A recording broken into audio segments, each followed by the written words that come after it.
really tuning into my vlog, I want to just thank you for being here and just let you know that this is a space where I talk about things related to cancer and climate change and consciousness and really what it means to thrive on our planet right now amidst all kinds of things. So I started this vlog to really track my own journey as I navigate cancer with my husband, and just to share what's in my heart around the state of our planet. And so I just went to this conference, and it was the American Occupational Therapy Association conference, and there's a core group of us called the Occupational Therapists for Environmental Action, and we have been working pretty diligently to try to mobilize change within our profession so that sustainability and climate action is more at the forefront of how we practice. What's pretty cool is that it feels like we are really heading into what will be a sea wave of change. I'm experiencing that in the greater health community. I'm also experiencing it within my own professional community. I don't imagine it will be an overnight change, but it feels like momentum is hugely increasing. So that's wonderful. A lot of momentum too for nature-based therapists. They're really the same, like one and the same. One of the questions that came up was like, what's the barrier? What do we see as a barrier to implementing sustainability and climate action in our practices? And I think the barrier that I mentioned is that I think we forget that we are first and foremost like of nature, that our bodies are of the earth. We breathe in oxygen, and so it's air of the earth that fills our lungs, and it's water, which is of the earth, that courses through our veins. So we're really not separate, and when we remember that we are one and the same, it's a whole lot easier to incorporate it into all of the ways that we try to really show up in the health and wellness arena and help our patients live healthier lives that are in harmony with Mother Earth.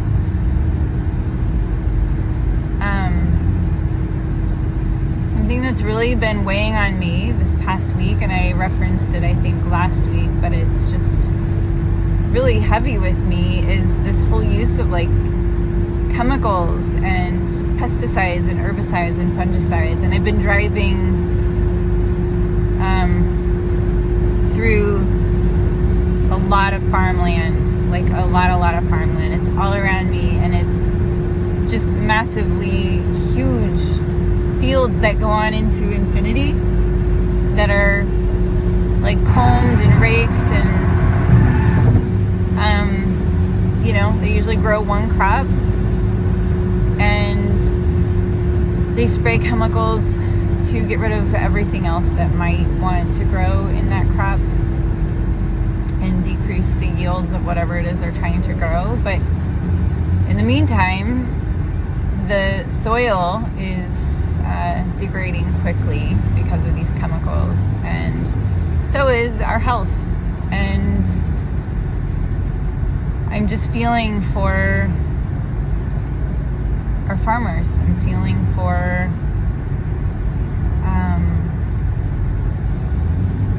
I don't think anybody uses chemicals because they want to poison people. I think they use chemicals because they're trying to get a job done and trying to provide for the planet, provide food for the planet, and provide food for the other animals that people eat. And I think the whole system is just like, it's clearly in a state of breakdown and decay and needs to shift.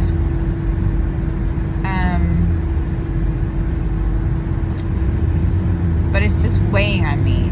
It's weighing on me because of the cancer that my husband is dealing with, and the very high probability that his cancer is coming from his own exposure to chemicals at some point in his life. And just the awareness because of his exposure and his journey, I'm just like, wow, like we really need to shift this industry quickly, because so many people are at such risk for experiencing an equally traumatizing diagnosis like what Tim's going through, and it just sucks. And so, you know, in the spirit of advocating for our health and our wellness, this is really a call out to anyone who's showing up here to like listen, you know, do your research, just start educating yourself. If you don't know about these things, if you don't know about like how pervasive chemicals are being used in our current farming practices, then just start listening to stuff. Listen to YouTubes, listen to podcasts, go take a drive around, observe, and make phone calls, you know, like make phone calls to your local officials, show up at meetings, and make it known what feels healthy and right and good to you, and inquire how you might begin to shift the practices so that they're more life-supporting in all of the realms and arenas of life, not just the life of like that one particular crop, but like life, diversity. If something poisons something else to thrive, then is it really life promoting?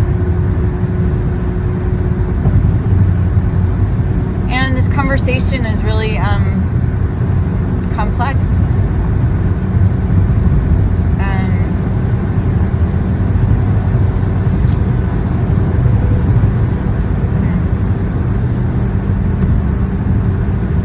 It's complex because Tim's body is using chemicals to treat the cancer, and I don't know what those chemicals are doing to our water supply. I know that they're very careful when they flush them, but they're still going somewhere. And so that's something I need to educate myself on a whole lot more. I know that if Tim were diagnosed at an earlier stage of his cancer, he would have pursued a whole lot of other kinds of treatment, and he had been pursuing a lot of other kinds of treatment for a long time, but he was really on death's door at the point of diagnosis. And so he basically was just like, I'll do whatever I need to do to live. I have 2 young girls counting on me to pull through this. And there's a footprint to the kind of service that he's receiving right now. There's a footprint to the hospital care that he's receiving. There's a footprint to even my own visits to the hospital because of how our current systems function. And so, definitely not coming to this space saying that I am right and have all the answers. I am coming to this space saying that these are concerning issues that require thoughtfulness and dialogue and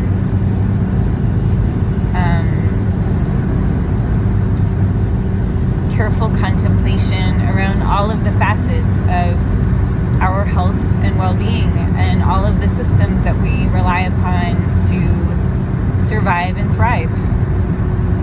And anytime we access that system, which is pretty much every day, what are the consequences of the ways that we access the system?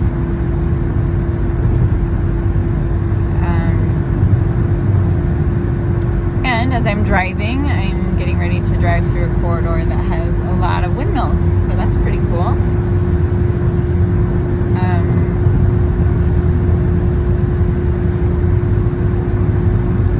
And I'm driving my car because my carbon footprint was less by driving versus flying, and it was cheaper for me. And I get to stay with a friend on my way home, which is lovely.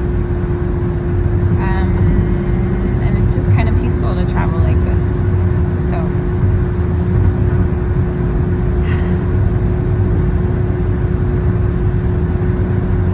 alright, I think that's kind of all I have to say right now. If you tuned in here, I just want to thank you for showing up. I hope that you got something from whatever I just said. I think there's a piece that I want to talk about compassion, but I'll save that for another time.